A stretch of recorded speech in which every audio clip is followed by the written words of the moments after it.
生活中，我们经常会比较两件事物，有时候区别很小，比如两件衣服颜色稍微有点不同；有时候区别比较大，比如一个是圆的，一个是方的。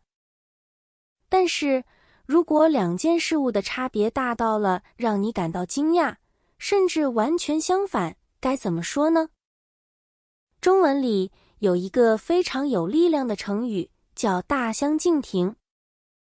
这个词听起来有点复杂，但我们可以把它拆开来看。径指的是门外的小路，庭指的是宽敞的庭院。在古人眼里，从狭窄的小路走到宽阔的庭院，中间隔着很远的距离，环境也完全不同。所以，大相径庭就是用来形容彼此相差得非常远，甚至完全矛盾。我们什么时候会用到它呢？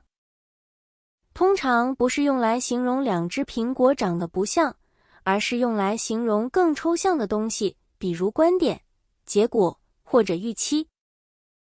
想象一下，你读了一本非常感人的小说，满怀期待地去看了改编的电影。结果你发现，电影的剧情改得乱七八糟，原本悲伤的结局竟然变成了喜剧。这时候，你就可以说，这部电影的情节和原著大相径庭。或者，在一次会议上，你觉得某个计划非常完美，但你的同事却觉得它充满风险，完全不可行。你们两个人的看法不是只有一点点分歧，而是根本不在同一个频道上。这也是大相径庭。这个成语比普通的不一样要强烈得多。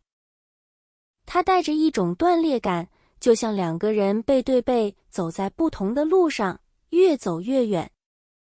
学会使用大相径庭，其实是在提醒我们，世界上的事情并不总是相似或接近的。